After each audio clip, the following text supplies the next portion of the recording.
Hola damas y caballeros, mi nombre es David Huerca y soy vuestro anfitrión en el podcast de Falla con Éxito, donde nuestro cometido será el de conversar con gente de diversas áreas profesionales para aprender, obtener nuevos puntos de vista, escuchar nuevas estrategias, obtener herramientas, inspirarnos y mucho más. En el episodio de hoy tenemos a uno de los referentes en el automovilismo en España y en el mundo entero. Primer español en ganar el Gran Premio Macao en Fórmula 3, ganador de la Fórmula 3 Euroseries en 2012, 66 podiums, 26 victorias, piloto oficial de la escudería Mercedes en DTM, tercer piloto del equipo HWA en Fórmula E, tercer piloto en Force India en la Fórmula 1, cuarto español en la historia en subirse a un Ferrari en Fórmula 1. Damas y caballeros, con todos vosotros, Daniel Juncadella. Buenas Dani, bienvenido al podcast de Falla con Éxito. ¿Qué tal, David? ¿Cómo estamos? Habría estado genial grabar esta conversación cuando nos vimos en Barcelona hace unos días, pero bueno, tú estabas con tus cosas, yo también estaba súper liado jugando y aprovechando que no visitaba la ciudad desde hacía tiempo. Y esto implica que, bueno, puede ser una conversación con un poco más de calma,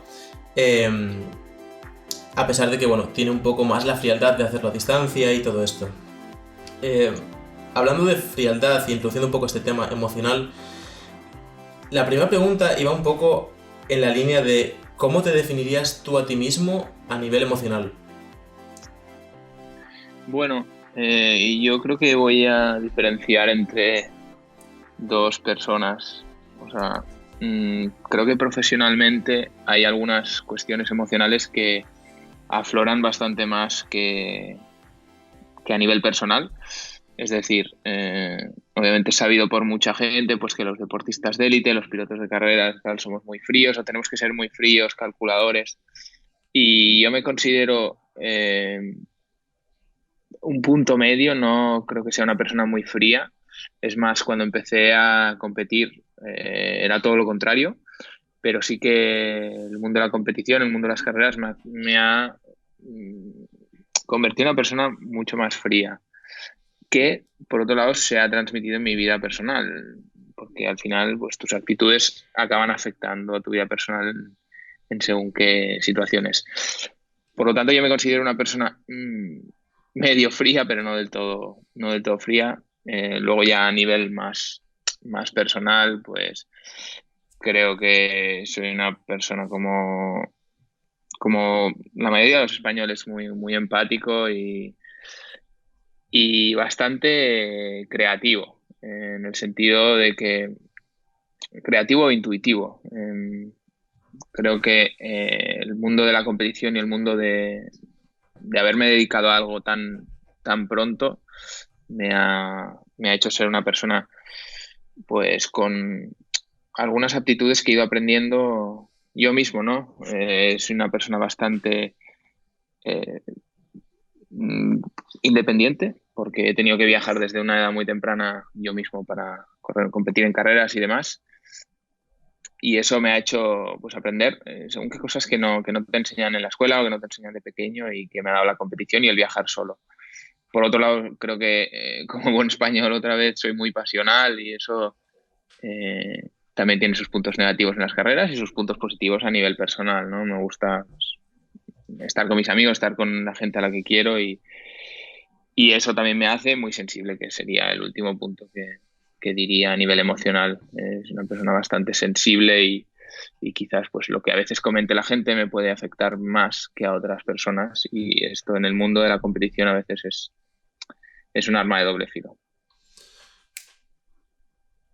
Me siento muy identificado con todo lo que dices, y lo que me viene a la mente, que es uno de los dilemas muchas veces de los jugadores profesionales de póker, es ¿eres capaz de diferenciar estos Danis diferentes con estadios emocionales diferentes de cuando vienes de competir y de golpe estar con tu familia?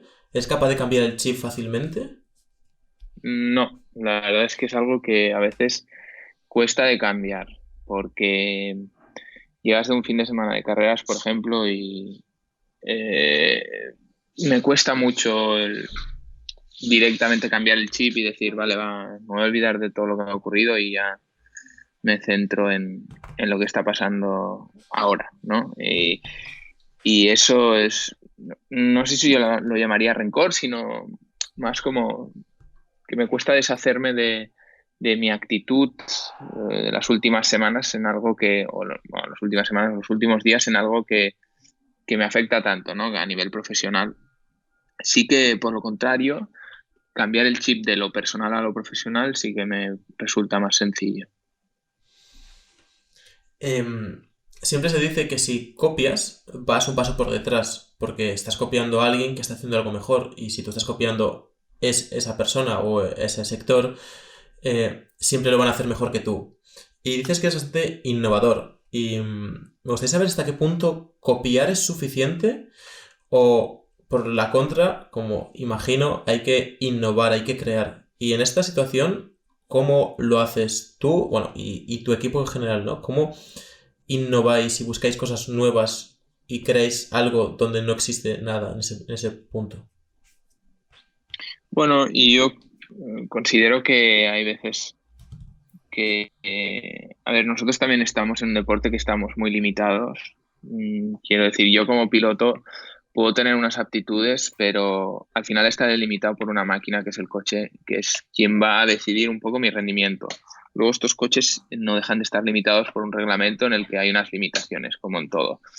Entonces, nosotros como equipo siempre a nivel creativo es lo que intentamos, pues buscar debilidades en los reglamentos, en los según qué puntos para poder encontrar soluciones o encontrar mejoras que podemos introducir en el coche, que no es que no estén permitidas, sino que no queda claro dónde es el punto de inflexión entre esto es una mejora para nosotros, no lo dice en el reglamento si puede ser así o si no. Y eso es lo divertido de la ingeniería, yo creo, de los ingenieros, del saber encontrar qué es lo que podemos mejorar en el coche. Yo mismo, pues me considero una persona creativa, pero dentro de también el hecho de, es decir, yo no creo que tenga que innovar demasiado así como piloto, sino que creo que desde muy pronto fui capaz de no copiar, pero sacar lo máximo de las personas que tenía a mi alrededor. Me inicié bastante tarde en el mundo del motor y recuerdo que al principio yo miraba a los demás pilotos como, bueno, este es no sé quién, este es no sé cuántos y esta gente son muy buenos y yo era como una esponja de pequeño. La verdad era una esponja y intentaba adquirir todos los conocimientos que podía y me fijaba en todo y analizaba todo.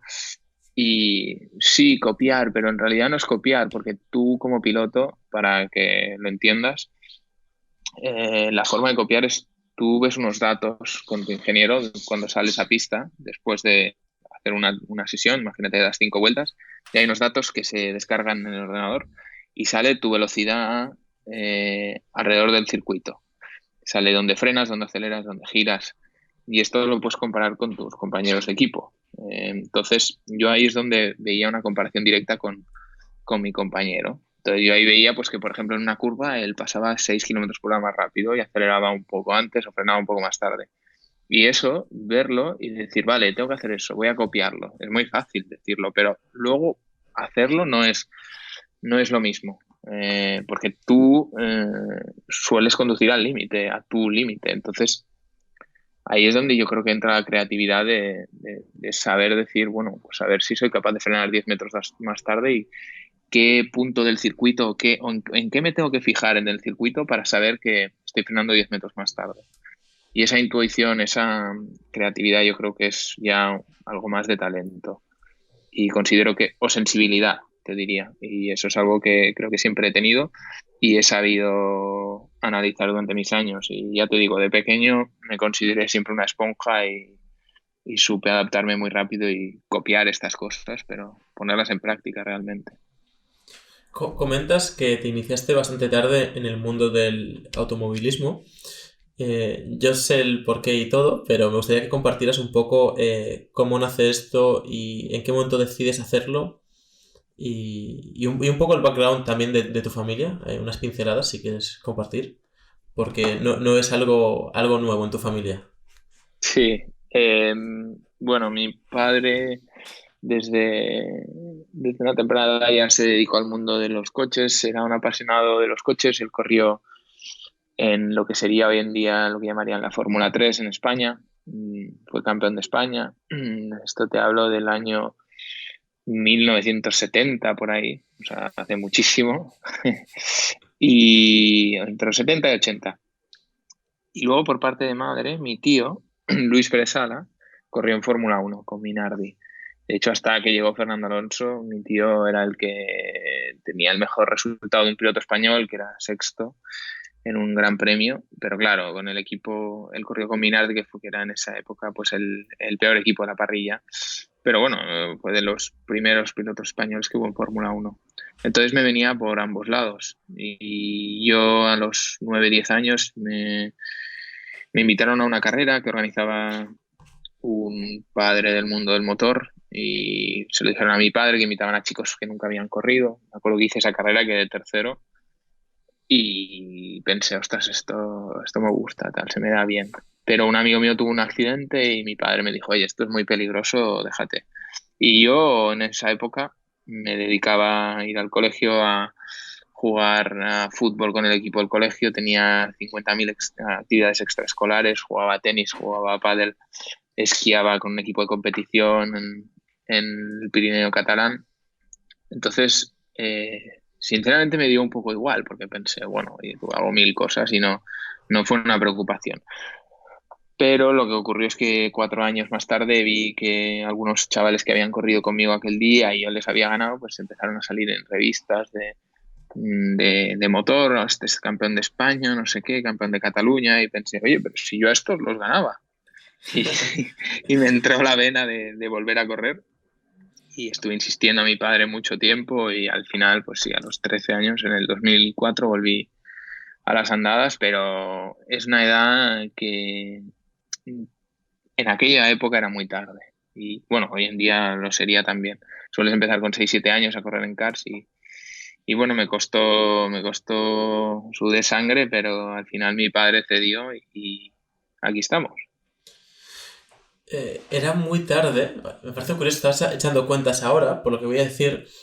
En aquella época era muy tarde, o sea, sería curioso remontarnos, ¿no? Que alguien debería empezar con 13 años y pensaría, bueno, este chico no va a llegar lejos porque es tarde.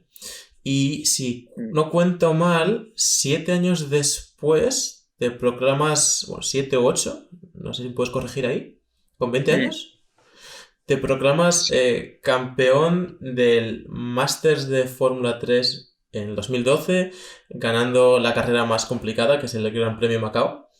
O sea que a lo mejor era muy tarde para empezar y hacer algo grande, o a lo mejor no. Bueno, o sea, ¿qué te refieres? ¿A los 20 años si era muy tarde para hacer algo grande? Bueno, me refiero que con 13 años a priori había gente que te llevaba mucha Ah, vale. ventaja, pero que aún así conseguiste grandes resultados. Bueno, claro, el tema es que hay una categoría en el mundo del karting que ahora ha cambiado, pero en aquella época había una categoría en el mundo del karting que la llamaban como la categoría que todo piloto tiene que hacer para aprender las bases. Es decir, es como si fuera la educación primaria, es como la base de la educación. Pues la base del mundo del karting es una categoría que se llama cadete, que está entre los... solías correr esa categoría entre los 9 12 años, 3 o 4 años. Y esa es una categoría que los cars eran muy poco potentes y los pilotos iban todos muy juntos, eran como las carreras que le gustan las motos, las carreras de Moto 3, que hasta la última vuelta quizás hay 10 motos que se pueden jugar la victoria. Pues en aquella época iban 10 cars toda la carrera juntos y iban pasándose y repasándose. Y yo esa categoría la tuve que evitar porque cuando me subí a un cadete a los 13 años, era por estatura, era un poco demasiado grande, entonces tuve que pasar directamente a la categoría siguiente, que era el junior. Entonces, bueno, dicen que ahí aprendes un poco las bases de la lucha, del codo a codo, el pelear contra los demás y yo pues esa categoría la evité. Y cuando empecé a correr en karts, todos esos chavales que venían rodadísimos de correr en esas categorías, pues se decía que yo estaba muy verde, ¿no? En la pelea y demás, y yo también lo notaba, sinceramente. Pero luego hay un factor que es que con los monoplazas, con los coches ya de circuito, cuando dejas los cars, pues sueles empezar a los 15 16 años. ahora quizás a los 14, y yo en eso no iba tarde. Yo en el 2007 es cuando empecé a correr en Fórmula BMW, con 16 años, por eso que yo ahí me igualé un poco con los demás. Así que, visto así, pues realmente con los fórmulas no iba con una edad, no iba con retraso comparado con los demás. Por eso también el éxito de Macao, pues bueno, llega con la edad que tiene que ser. Hoy en día, pues hay chavales que con 17, 18 años ya están peleando por la carrera de Macao, y yo cuando la gané con 20 años, pues pensaba que era bastante joven para mi edad. O sea que realmente cambiaron los papeles bastante, ¿no? En el momento que pasó a tener éxito en el mundo de los fórmulas. He visto en medios especializados del motor, porque no es un tema que yo controle en absoluto, y he leído más o menos la siguiente frase, y es que, y que tú mismo me dijiste hace un año y algo en Macao, y es que si eres bueno para ganar el Mundial de Fórmula 3, lo eres para ganar en Fórmula 1. Y tú en el año 2012 fuiste el campeón el campeón de la Fórmula 3, Sí, del Master Fórmula 3, que es la segunda división, o sea, después está la primera división, que es Fórmula 1, y además ganaste el Gran Premio de Macao, que todos los años anteriores, todos los pilotos que ganaron el Gran Premio de Macao acabaron en Fórmula 1. Y la pregunta obvia y evidente es, ¿por qué no estás en Fórmula 1? sí. A ver, sí, la verdad es que con el Gran Premio de Macao, que yo el 2011 ganó el Gran Premio de Macao, y me acuerdo que ese fue un punto de inflexión que dije, uy, esto va en serio, esto es lo mío, realmente. Es decir, ya llevaba bastantes años involucrado, pero fue un éxito que nunca un español había ganado. Y los anteriores pilotos, hasta los últimos 2 años, casi significaba tener un contrato de Fórmula 1. A mí me pasó aquel año que yo tenía que dar el salto a lo que sería la Fórmula 2, que en esa época se llamaba GP2, y no pude dar el salto porque no tenía el presupuesto para correr el campeonato. Correr ese campeonato costaba 1,2, 1,3 millones, y yo tenía un sponsor que no me confirmaba el presupuesto. Entonces, como se hacía tarde, tuve que volver a repetir el campeonato de Fórmula 3, el campeonato de Europa, que es el que gané, y el Masters de Fórmula 3 que gané el año siguiente. Entonces, bueno, era una época que yo creo que un poco después de la crisis, a partir del 2009, 2010, empezaron a haber cambios en el mundo del motor. Ya no había tantas marcas que se interesaran por patrocinar a pilotos. Las tabacaleras, las empresas de alcohol y demás dejaron de patrocinar a la Fórmula 1. Entonces, yo creo que había menos presupuesto que viniera de sponsors en los equipos de Fórmula 1, y los equipos de Fórmula 1 buscaban pilotos con sponsors, con apoyo económico para poder correr. Y yo ahí me encontré en la situación de que mi sponsor pues no me confirmaba que pudiera aportar ese capital, y cuando tuve la opción de la Fórmula 1, pues estuve como tercer piloto en Force India el 2013 y 2014, pero no veía que iba a tener la opción de correr en Fórmula 1 porque los dos pilotos que estaban en ese momento, que eran Sergio Pérez y Nico Hülkenberg, tenían varios años de contrato, y veía que pues, si mi oportunidad no llegaba, la gente al final se iba a olvidar de mí.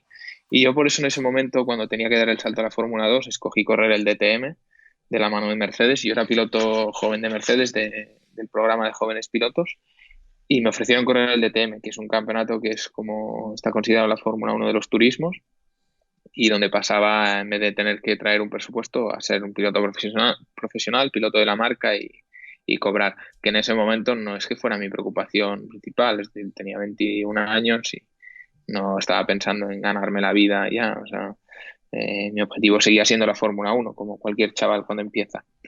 Pero vi que era el camino correcto en ese momento, y ir de la mano de una marca, ser un piloto oficial, me iba a abrir puertas quizás en el futuro también en la Fórmula 1.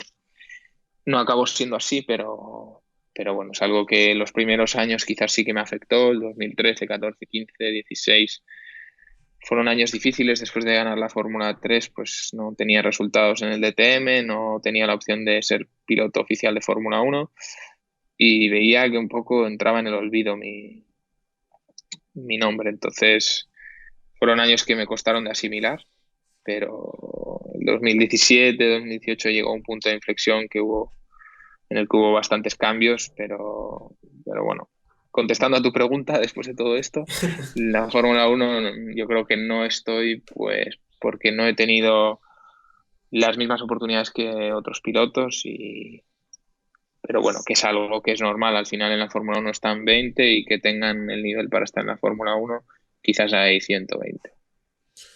Sí, es curioso, ¿no? Y esto creo que se puede extrapolar a muchas otras áreas que al final el que lo hace mejor, porque bueno, los resultados acaban estando ahí, y ahora hablaremos del equipo, porque el mérito también va a ser de tu equipo, aparte de tuyo, pero que los que lo hacen mejor no siempre acaban siendo los que más lejos llegan durante más tiempo o accediendo a los siguientes niveles porque hay barreras de entrada, ¿no? En este caso la barrera de entrada es económica. Por lo general en el mundo hoy en día suelen ser económicas, creo yo, porque desplazarse es muy fácil, la información es bastante fácil, quitando la que es innovar, pero que estas barreras de entrada es un... O sea, la diferencia entre que ese sponsor diga sí o diga no podría ser abismal. Y supongo que por eso dices esto de que esos años han sido muy difíciles. Aún así, tuviste una oportunidad que, una vez más, haciendo investigación en este mundillo, le escuché a Fernando Alonso decir que ojalá todos los pilotos pudieran pilotar en Ferrari. Y a pesar de que tú no pilotaste de forma oficial durante años, como sí que hizo él después, sí que has hecho pruebas con Ferrari. ¿Qué impresión te deja el trabajar y el estar con Ferrari haciendo pruebas? Sí, yo tuve la suerte de el año que gané la Fórmula 3, el Campeonato de Europa, en el 2012, había un premio que dejó de haber un premio en metálico que había antes, que era un premio bastante limitado para lo que costaba la Fórmula 3 y lo que costaban los siguientes años, que era en torno a 150.000 euros. Y pasó a haber un premio que era un test con Ferrari Fórmula 1. Eso añadió mucho interés al campeonato. El campeonato había entrado en unos años un poco de recesión en el que había menos pilotos inscritos y ese año volvió a haber como 34, 35 pilotos. Y yo gané el campeonato y boom, test con Ferrari Fórmula 1. Era la primera vez que me subía a un Fórmula 1 y hice ese test con Ferrari en Vallelunga, cerca de Roma, en Italia. Y fue una experiencia espectacular porque pasé 1 o 2 días en la fábrica en Maranello, donde me hice un asiento. Bueno, no me acabé haciendo un asiento, tuve que usar uno de un piloto, en paz descanse, Jules Bianchi, el último piloto que falleció en la Fórmula 1, un chaval que en aquella época era el piloto de pruebas de Ferrari Fórmula 1 y apuntaba a ser uno de los, bueno, a ser campeón del mundo algún día. Y me acuerdo que hice aquel test y fue un día en el que salió todo perfecto. Y Ferrari, me acuerdo, los ingenieros me preguntaron cuáles eran mis planes para el año siguiente y yo ya había firmado con Mercedes para correr el DTM, desgraciadamente. Bueno, desgraciadamente digo ahora porque volviendo atrás hubiera sido bonito, ¿no? Poder involucrarme más con Ferrari, pero me acuerdo que ese test hubo unas condiciones de pista de un día perfecto y de unos tiempos que no se esperaban, demasiado competitivos, y por eso, bueno, se interesaron por mí, pero bueno, la verdad es que esto es algo que queda en el currículum como muy bonito para mí, como una experiencia brutal del hecho de haber estrenado por primera vez haberme subido a un Fórmula 1 y que sea Ferrari. Es que qué más se puede pedir. Como ya has nombrado, estás rodeado de un montón de gente y toda esa gente es tan buena como tú, solo que en sus áreas. Los técnicos, imagino que la gente que desarrolla las estrategias, tu coach mental o tu coach técnico, bueno, no sé exactamente los nombres, pero hay un montón de gente muy competente a tu alrededor. Y al final, de una forma u otra, la marca se lleva el prestigio, a veces creo que el jefe de equipo y luego el piloto. Pero hay un gran equipo detrás de gente muy, muy competente y que ha dedicado tanto tiempo a lo suyo como tú a pilotar. ¿Qué sacas de esa gente? ¿Qué has aprendido? ¿Cuáles son las mayores lecciones? Sí, eso es cierto, que muchas veces tendemos a olvidarnos de la gente que hay detrás. Y yo lo que he aprendido, lo, lo que me llevo de este mundillo de las carreras y lo que me ha enseñado, sobre todo los últimos años, es el valorar desde dentro todo eso. Es decir, para mí es muy fácil salir en una entrevista y decir gracias al equipo por darme tal coche y a mis ingenieros, mis mecánicos, bla, bla, bla, y queda escrito y todo muy bonito. Pero realmente esto es como al final una relación de pareja o una relación personal, ¿no? En la que tienes que ir nutriendo tu relación con los ingenieros, mecánicos y toda la gente de tu entorno. Y yo si algo he notado quizás al ser, como decía antes, una persona sensible, una persona que se preocupa por los demás, necesito alrededor mío gente con la que sepa convivir y con la que pueda pues parar en medio de un día de trabajo y tener mi momento de descanso y preguntarle y qué tal tu familia y tú cómo estás y eres feliz, estás bien, necesitas algo, puedo ayudarte en algo dentro de tu entorno de trabajo, hay algo que no que quieras mejorar, que quieras cambiar. Y esto es lo que, por ejemplo, el año pasado para mí fue un gran cambio, el rodearme de gente que realmente había una armonía, ¿no? En nuestro momento de trabajo y que podía pues compartir momentos divertidos cuando no teníamos que estar centrados y poder pues tener una relación personal con esa gente.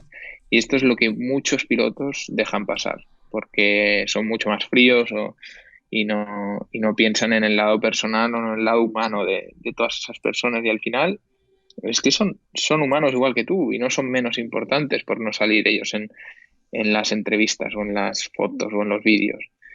Y tu rendimiento depende enormemente de ellos.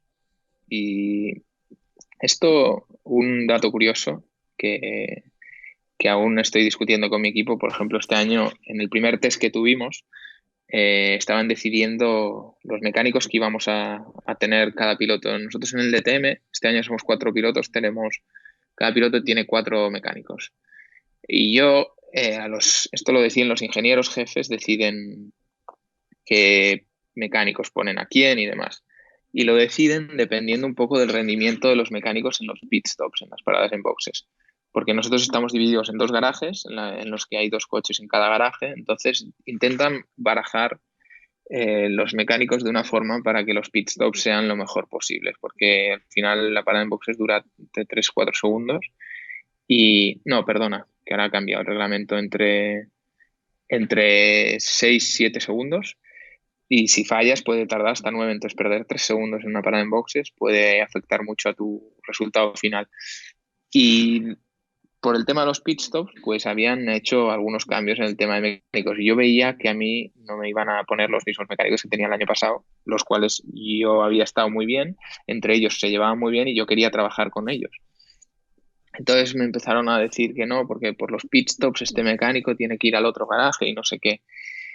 Y yo me acuerdo de decirle al jefe de ingenieros, yo prefiero perder medio segundo en el pit stop y tener a estos 4 tíos. Y él me decía, no me lo puedo creer que me estés diciendo esto. Medio segundo en el pit stop es tiempo, no sé qué. Y yo, es que me da igual, yo pondría la mano en el fuego por estos 4 tíos, porque sé que van a darme un coche o van a matarse por mí, van a trabajar horas extra, van a arreglar algún incidente con mucho más cariño que, bueno, no lo sé, a lo mejor tengo otros mecánicos que también tengo esa misma relación, pero yo también sé que entre ellos, esos 3 4 mecánicos que tenía el año pasado, sé que entre ellos tienen una relación muy buena. Y la razón por la que el año pasado tuve muy buenos resultados fue en gran parte a ellos, porque sé que yo estaba feliz con ellos, yo estaba contento, ellos estaban contentos y al final eso es rendimiento en pista y eso no se sabe, no se puede medir en segundos ni en décimas. Y ese es el problema, que él como ingeniero, que es una persona de números, él ve que en el Excel pone que este mecánico con este mecánico gana medio segundo en las paradas en boxes y con eso ya pues ellos han hecho su trabajo, ¿sabes? Y para mí eso es un error. Yo creo que el factor humano juega una parte superior en el rendimiento y bueno, Esto es lo que a mí me ha gustado descubrir, ¿no? A través de los años y que quizás a otro no le funciona. A un piloto finlandés que es frío como el hielo y no quiere tener una relación personal con sus mecánicos, pues allá él. Pero yo como persona, yo que me conozco, sé que eso es lo que me va bien a mí.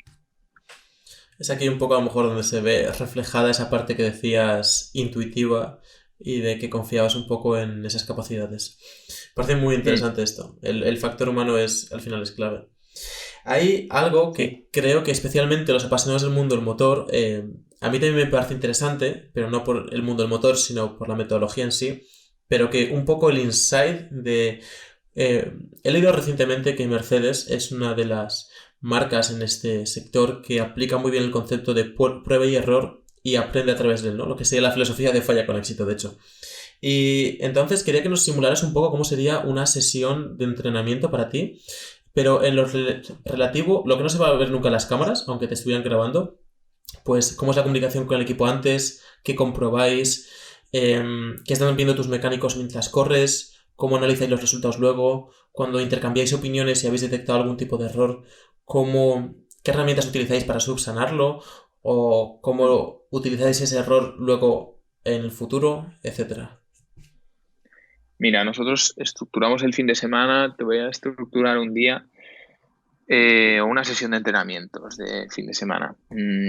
Llegamos al circuito y tenemos un briefing que se llama pre-session briefing, que hacemos, pues quizás es un meeting de media hora en el que ahí estamos sentados todos los pilotos con su ingeniero de pista, su ingeniero de datos, que cada uno tenemos dos ingenieros, y luego hay dos ingenieros jefes, que son los que llevan la batuta, que son los que pues van a través de los puntos, pues analizamos, pues vemos en qué circuito estamos, que ya lo sabemos perfectamente, pero bueno, las diferentes curvas, el planning de la sesión, qué se va a hacer en cada coche, qué piloto va a probar qué cosas, y todo eso lo van escuchando otros ingenieros en el background y los mecánicos están trabajando en el coche en ese momento y no están escuchando el meeting.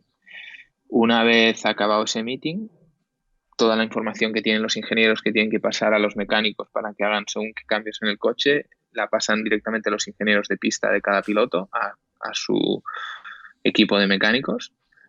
Y entonces empieza la sesión. Empieza la sesión. Durante la sesión los mecánicos están conectados vía radio a la conversación que tienen los ingenieros con el piloto y los ingenieros con los ingenieros jefe. Es decir, los mecánicos solo están esperando a que el ingeniero les avise el coche va a entrar ahora en boxes no para hacer un cambio de ruedas en vivo, sino para que volver al garaje, porque la sesión suele ser de media hora.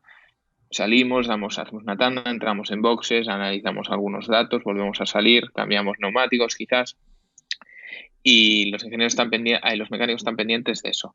El ingeniero está pendiente de la conversación que tiene con el piloto lo que tiene que hacer principalmente es dar feedback sobre cómo está yendo la sesión, cómo va el coche en pista, para poder ajustar algunos cambios cuando pares en boxes para volver a salir.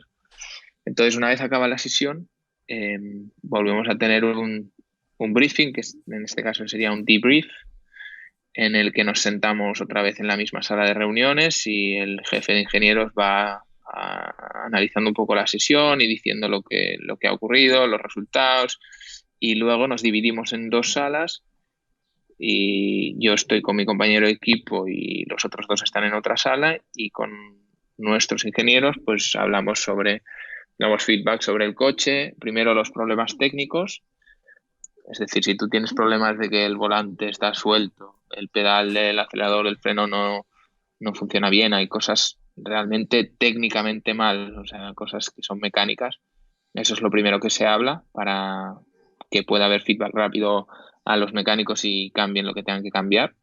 Y luego ya más de rendimiento del coche, pues de que según qué curvas, pues notas que aún se puede sacar mayor rendimiento del setup, cambiando según qué cosas. Entonces, los ingenieros jefe lo que dividen los problemas en tres categorías, que lo llaman CAT 1, CAT 2, CAT 3. CAT 1 son las de prioridad mayor y CAT 3 las de menor prioridad. Y durante el fin de semana las van apuntando y todo esto al siguiente fin de semana o siguiente sesión se habla de los problemas que han tenido y se intenta minimizar al máximo las Cat 1 failures. Cat 1 failures son las cosas que no deberían pasar, es decir, como si un coche pues se afloja una rueda. Eso es algo que por concepto no debería pasar. Es algo que es un error muy grave pues, del mecánico o de diseño del coche, algo que pase con la tuerca. Entonces, ese tipo de cosas se apuntan y se intentan minimizar a lo largo del año. Entonces, bueno, esta es un poco la estructura de cómo funcionan los meetings. No sé si contesto a tu pregunta. Sí, sí, sin duda. En realidad es una pregunta subjetiva de si eso es lo que hacéis. Me parece muy interesante esto. O sea, hay una estructura de una forma u otra. Es una estructura que os ayuda y eso es lo que me parece más útil, ¿no? Que muchas veces parece que lo mismo que el concepto de parece que el piloto es el único, pero hay un equipo. Y a veces parece que lo único importante es el correr más rápido, pero para eso pues tiene que haber eso, un tip brief o un short brief con tu equipo, con los otros pilotos, hacer un intercambio de información, etcétera. Lo que sí que recuerdo de cuando veía carreras de Fórmula 1 desde pequeñito es, y bueno, y al ver más información lo he reafirmado, es que cada piloto, su primer competidor o primer persona a batir es su propio compañero de equipo. Entonces, en ese momento en el que te está dando el feedback tu compañero de equipo de que su coche le va mal por esto y esto y esto, y tú estás dando o sea, desvelando más bien tus errores y tus fallos delante de tu compañero de equipo, ¿esto puede tener algún perjuicio? Más que nada por lo que yo entiendo de que si tu compañero de equipo rinde mucho mejor que tú, luego la estrategia del equipo en la temporada va a ser favorable para él para que gane el campeonato, cosas de estas, ¿no? Sí, sin duda. Esto es una de las partes más importantes de este mundo de las carreras, y es que, como bien dices, siempre se ha dicho en el mundo del motor, bueno, y en muchos deportes, pero en las carreras sobre todo, tu primer rival es tu compañero de equipo. ¿Por qué es esto? Esto es porque principalmente, o por lo normal, es que tu compañero de equipo lleve el mismo coche que tú. Es decir, un equipo cuando se decide competir en un campeonato y lleva dos coches, pues normalmente vas a intentar hacer el mejor trabajo posible con esos dos coches. Y si tú crees que un ajuste del coche, un setup, es el mejor posible, se lo vas a poner a los dos coches, porque lo que te interesaría es quedar primero y segundo con los dos coches. Entonces, normalmente al principio de una temporada empiezas en igualdad de condiciones con tu compañero de equipo, pero luego conforme avanza la temporada y ya ahí entra el tema de que pues si un piloto está rindiendo mejor que otro y aparecen mejoras para el coche, pues obviamente van a llegar antes al piloto que esté rindiendo mejor. Entonces, eso es algo que a veces lo esconden bastante o lo limitan, o tú no eres... Es difícil saber si te están ayudando o no. Cuando ganas y cuando vas delante, sí que te enteras, te sueles enterar porque te lo dicen, básicamente. No, pues hemos encontrado esto y lo vamos a poner en tu coche.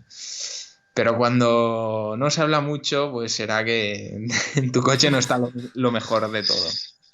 Ahora, depende del campeonato esto. No sé en qué medida puede afectar, es decir, cuántas décimas de segundo por vuelta son en el DTM, porque estamos bastante limitados por reglamento, pero en Fórmula 1 esto es algo que seguro que afecta muchísimo, porque al final hay muchas partes que puedes cambiar del coche y traer mejoras que cuestan mucho dinero, y lo que pueda invertir el equipo o el tiempo que tenga el equipo real para invertir en una mejora en el coche es difícil de medir. Entonces hay veces que de un fin de semana a otro pues solo eres capaz de hacer una pieza, entonces va a ir para el que esté rindiendo mejor de los dos pilotos. Esto es obvio. Entonces, bueno, esa lucha dentro del equipo es muy importante y tú a principio del año tienes que intentar demostrar o hacer resultados para que confíen en ti y que seas el primer piloto. Entonces, bueno, esa es la lucha, porque una vez estás dominando a tu compañero de equipo, entonces ya vas a saber a ciencia cierta que que el equipo va a poner todo su interés en ti porque saben que eres el punta de lanza y de eso se trata, ¿no? En el mundo de las carreras, de ser el número uno para que te ayuden y entonces tengas todos los ingredientes para poder luchar por ganar campeonatos. ¿Tienes rituales antes de una carrera? Sí, desde el año pasado empecé a trabajar con una psicóloga deportiva y no sé si lo llamaría rituales o hábitos, pero tengo un procedimiento y es que antes de subirme al coche, unos 15 minutos antes, por ejemplo, me tomo un complemento vitamínico que se llama Vitanat Express, que es algo que te sirve un poco para activarte, de que mentalmente un poco evadirte de todo lo demás y me hace pues estar centrado. Es como una forma de centrarme en lo que viene, aparte de todo el tema de la hidratación, que es importante para nosotros con lo que se suda dentro del coche. Y una vez estoy en la zona del garaje, pues suelo unos 10 minutos antes de que empiece la sesión es cuando me empiezo a preparar, me empiezo a vestir. Siempre sigo un poco el mismo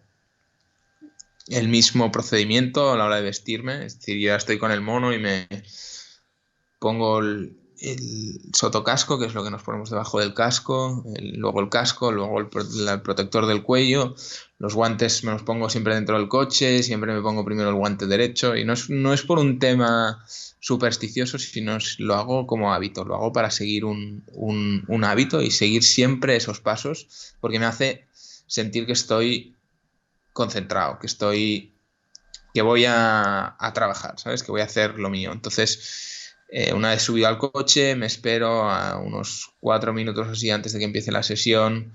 Es cuando me empiezo a poner los guantes y suelo hacer una vuelta mental al circuito con los ojos cerrados. Y luego una vez arrancamos, pues lo primero que hago es chequear el repartidor de frenada, que esto es pisando el freno, yo veo cuánto porcentaje estaría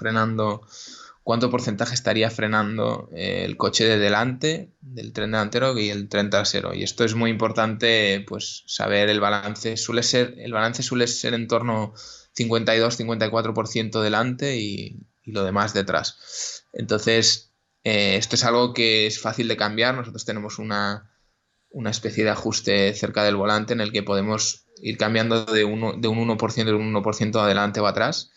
Y yo pues tengo mi valor que, por ejemplo, pues para un circuito, imagínate que es 52,5 con el que empiezo cada sesión y eso lo controlo cada vez antes de salir. Y es una forma de sentir que estoy preparado.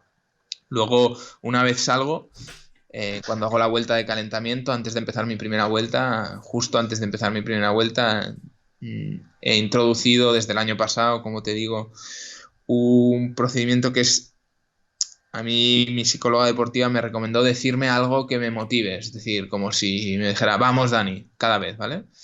Y yo en vez de buscar alguna frase o alguna cosa que me motivara, lo que utilicé es una onomatopeya, que es un sonido como de lobo que suelo hacer, no lo voy a hacer aquí, un poco.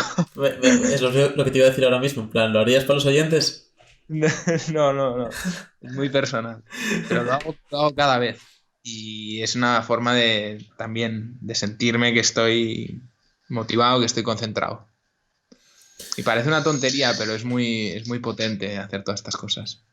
Sí, justo te lo preguntaba un poco por eso, para ver... de hecho, un poco tú ya lo has dicho, ¿no? Que no es porque seas supersticioso de que vas a perder la carrera por eso, pero te hace entrar en tu zona y en plan, vale, esto es lo que hago siempre, esto es lo que sé hacer, no tienes que pensar porque ya siempre te pones el guante derecho primero y no tienes que pensarlo, tu cuerpo ya lo asimila porque es lo que siempre haces y te hace...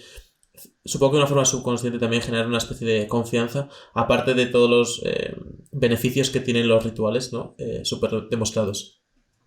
La última pregunta, después de haré unas preguntas muy breves para cerrar, un poco siguiendo la filosofía de Falla con Éxito, que creemos que de verdad los errores que se ven mal a nivel social por lo general, de hecho son los aliados, y es un poco lo que nos has transmitido. Pero nos gustaría que nos contaras, dentro de los que se puedan contar, ¿cuál consideras que es tu mayor error? ¿Qué esperabas de él? ¿Qué ocurrió en realidad? Pero ¿qué aprendiste? Y que te diste luego cuenta de que se convirtió de una forma u otra en un aliado. o que se convertirá en el futuro. O sea, a lo mejor es una lección que todavía no has utilizado, pero que sabes que tiene mucho valor. Bueno, yo no iría a un error en concreto, pero sí quizás un pensamiento o una forma de trabajar o de ver las carreras que tenía en el pasado y que lo detecté en el 2016.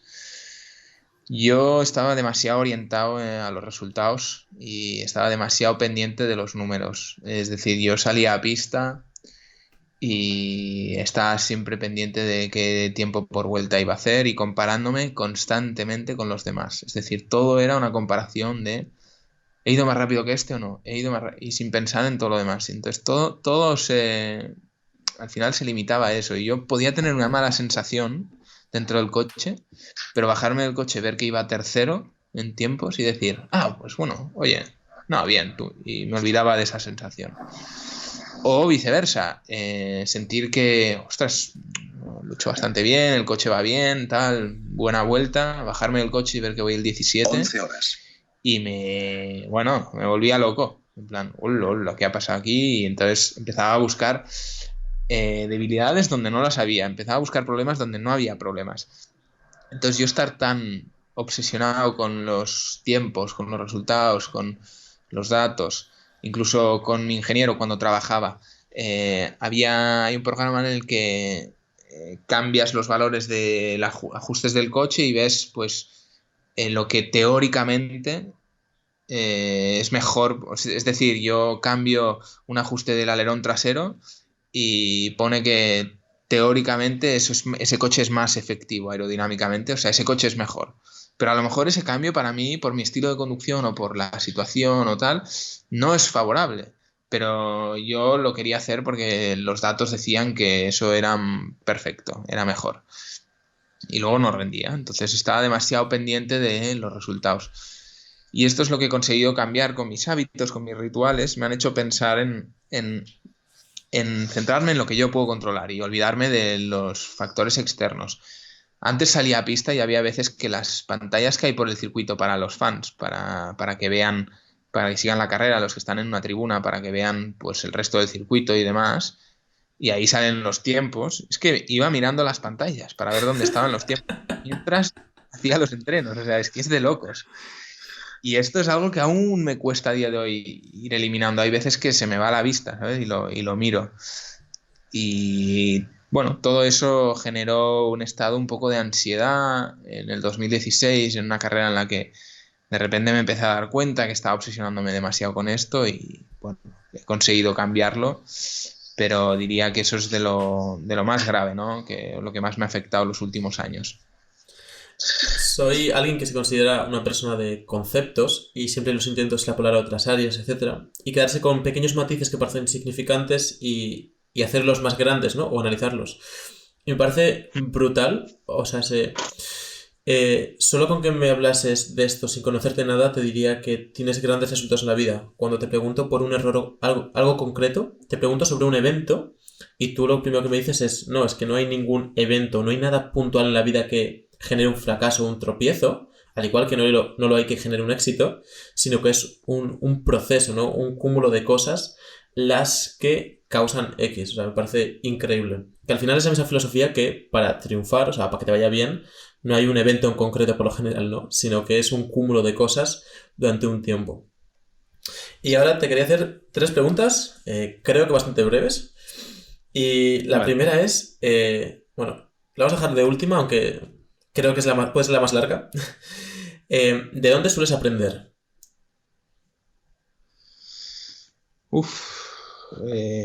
Espera, referente a... En general en la vida.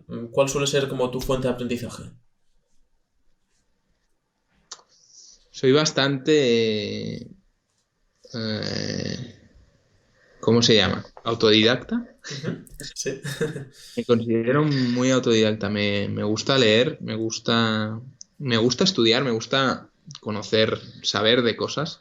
Yo dejé la universidad cuando empecé a dedicarme profesionalmente en el 2013, pero siempre había querido estudiar una carrera. Pero aún así me gusta estar en constante Es decir, me gusta interesarme pues, por las cosas que me gustan.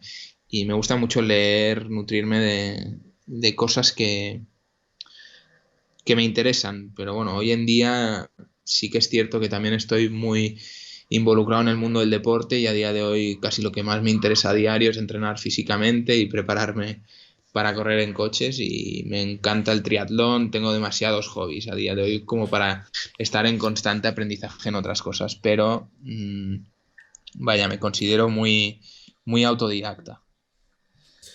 ¿Un valor o un principio? Generosidad. Y la tercera pregunta es, ¿qué no te preguntan o que no te suelen preguntar que echas de menos porque piensas que tu respuesta pues aportaría valor o es interesante o es diferente?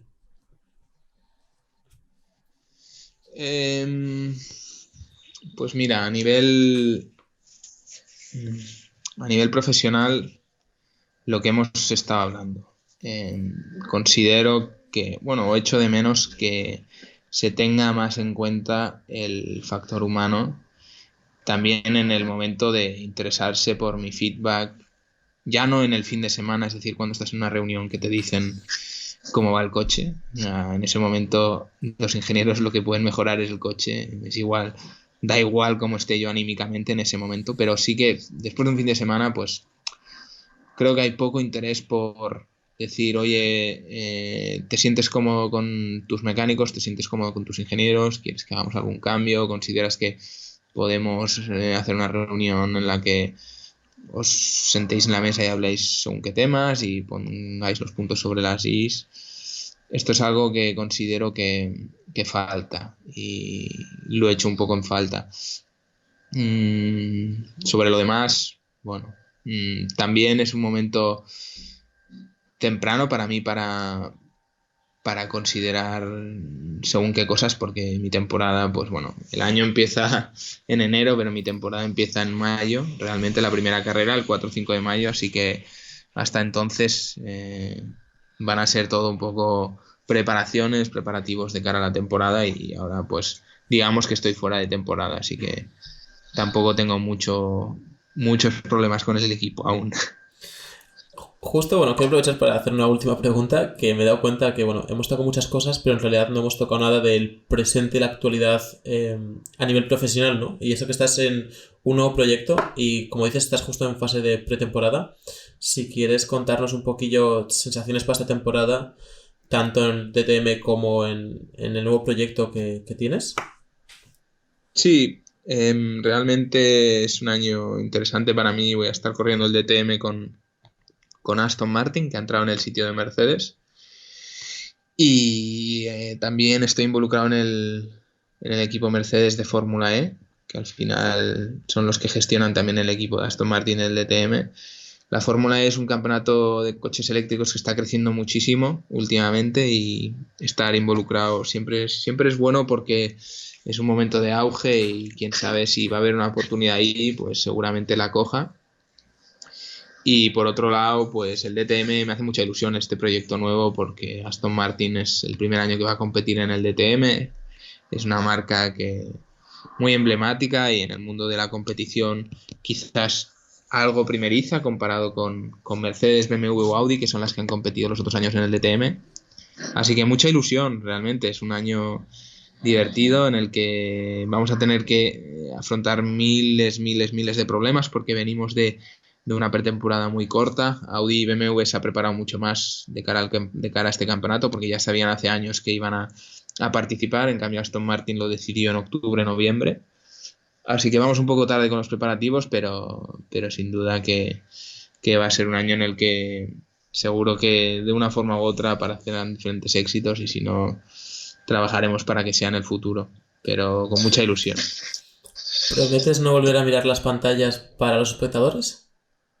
No, eso no lo puedo prometer, porque a veces me escapa por el rabillo del ojo, pero lo intentaremos. Seguiremos trabajándolo con mi psicóloga deportiva, que siempre me da buenos tips para evitarlo.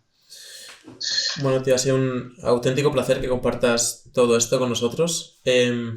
Creo que se ha podido ver un poco en en tu forma de ser y en cómo has transmitido ciertos temas que a lo mejor no suelen ser tan mediáticos en estas áreas, porque en parte imagino que suelen ser también un poco opacas. Al final, contra más grande es la compañía que está involucrada, tiende a ser más opaca y todo ese tipo de cosas, pero ha salido un factor humano tuyo y personal que creo que deja de relevancia el por qué estás donde estás y por qué has conseguido lo que has conseguido y por qué vas a conseguir lo que vas a conseguir.